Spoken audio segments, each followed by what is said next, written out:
Hi, my name is Patrick Davis. I'm a canine handler here with the Mount Weather Police Department. My name is Officer Chris Dollinger, and I'm a canine handler here at Mount Weather. It's not just about working the dog. There are so many other things that are involved with working the dog. We're on call 24 hours a day.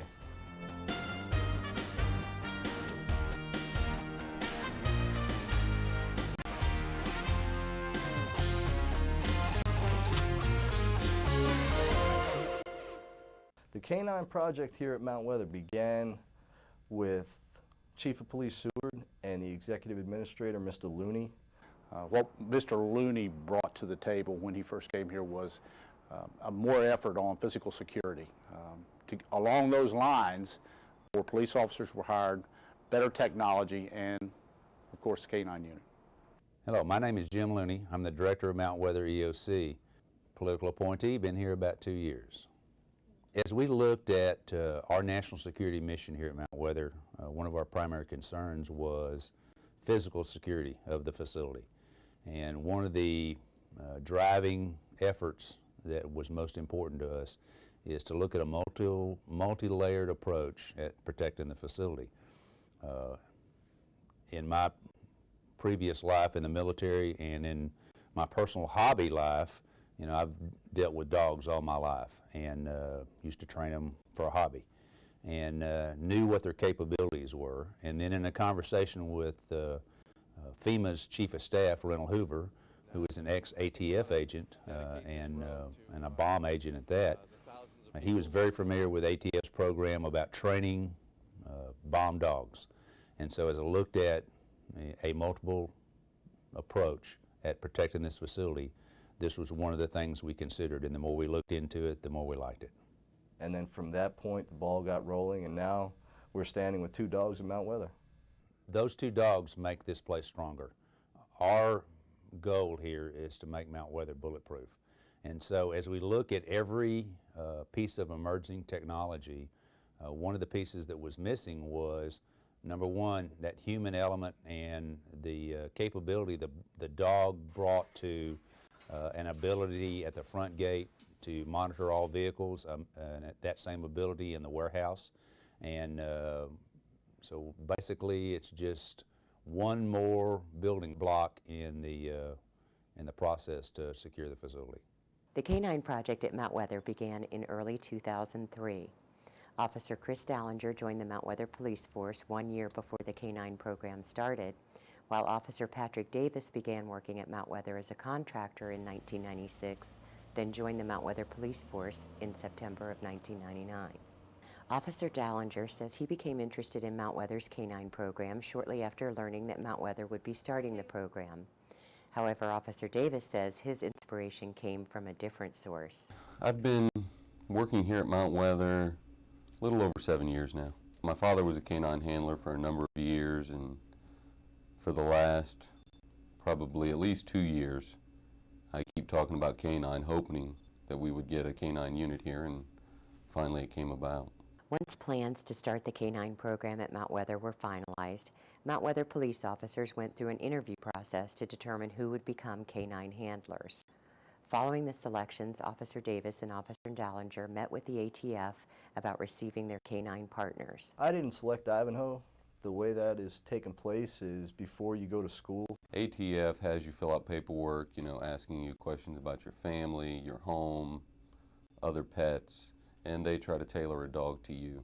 The K-9s were acquired from Guiding Eyes for the Blind. After the ATF matched the handlers with their K-9 partners, the teams were sent to the ATF training facility in Front Royal, Virginia. It's a 10-week course, and it's for explosive detector canines. Explosive detection canines are trained to pick up on any explosive compounds, As well as firearms and casings. residue left on weapons from the weapon being fired. And training is conducted to be as realistic as possible. You do a lot of travel. You're on the road a lot, going to actual real-world scenarios. So once you get out of school, you're prepared for whatever may come your way. Officer Davis and K-9 Island graduated from the ATF 10-week training program April 23, 2003. while Officer Dallinger in K-9 Ivanhoe graduated from the ATF training program on November 12th of 2003. However, the training for the K-9 teams didn't end there. It's not just a matter of going to school for 10 weeks, graduating and coming back with a dog that is ready to find anything and everything. There is so much training that goes into not only training the dog, but learning as a handler what you're looking at in the dog. You may not always get the response that you're looking for, and you have to pick up on such slight and subtle behavior differences in the dog.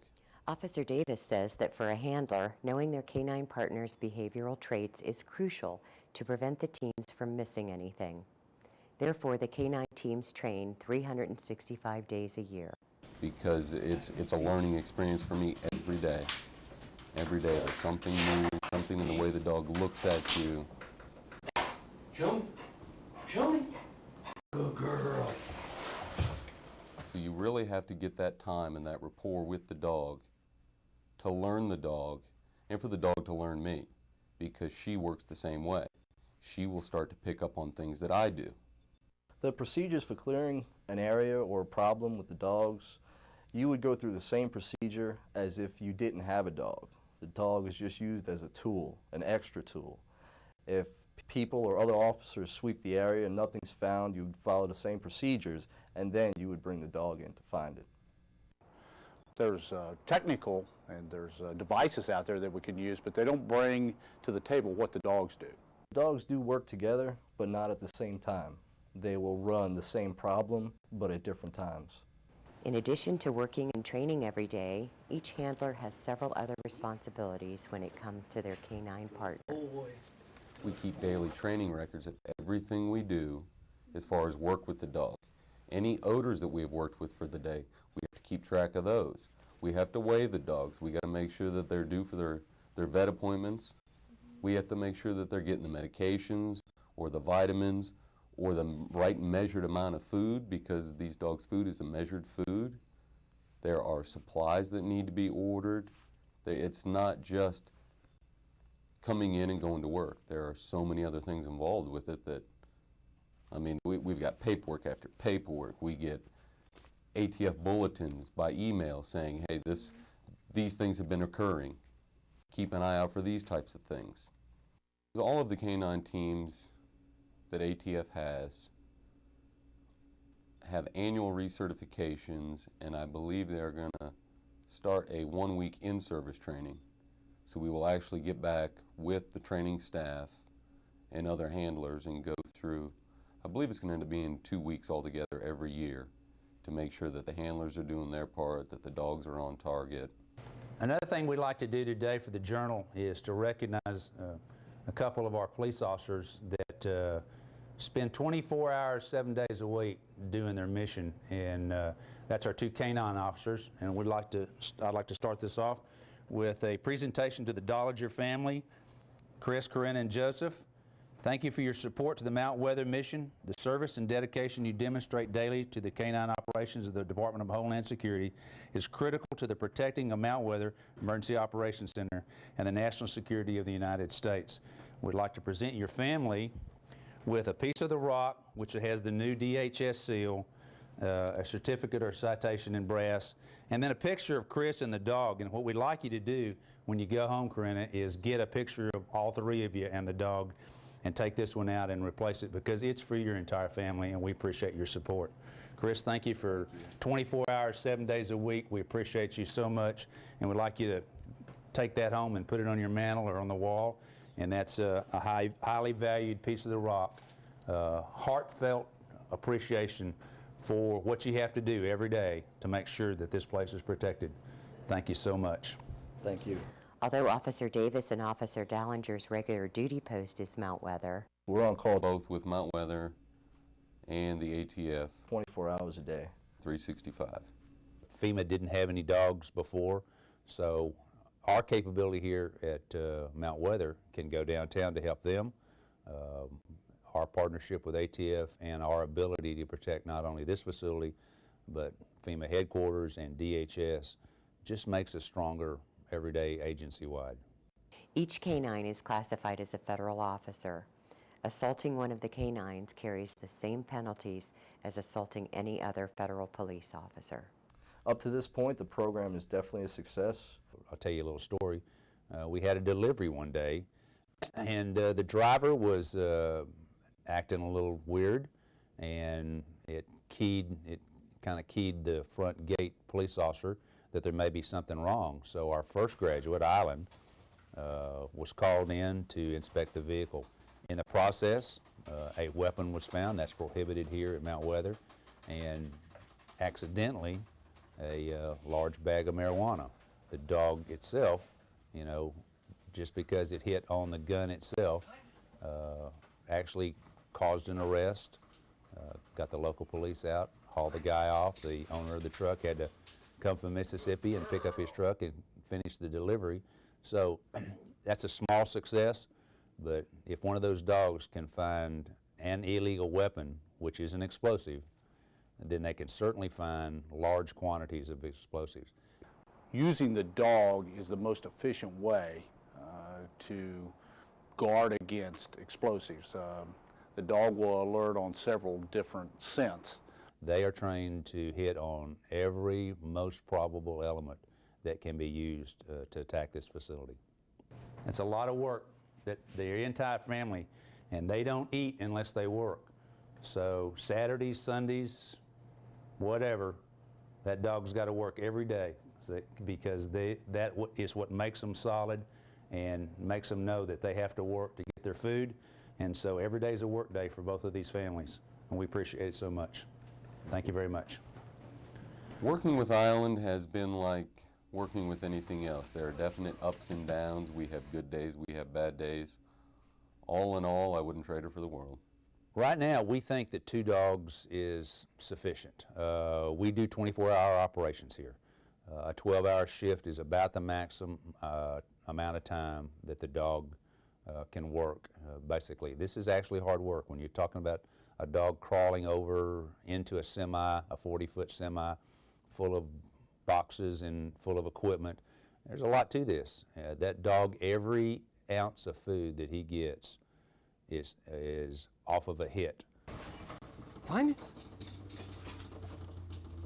Good girl. Actually, on that there, the explosive is under the front bottom of the vehicle. And evidently, you know, the front of this thing isn't airtight, and with the wind coming through here, it's actually pulling it up through the floorboards. It's more than a job to these 2 officers. It has to be a way of life. There's a constant training program. There's 2 or 3 hours a day that the police officers, the canine handlers, have to work with their dogs. This is a 24-hour operation 7 days a week for these guys. They have to be paid Saturdays and Sundays when they normally would be off. So this is a lot of work, but looking at vacation time and everything else, we can support the system when one of those canine handlers is off for 8 hours a day while we're receiving shipments. But in a national emergency, we will need them 24 hours a day, and 2 12-hour shifts actually do work.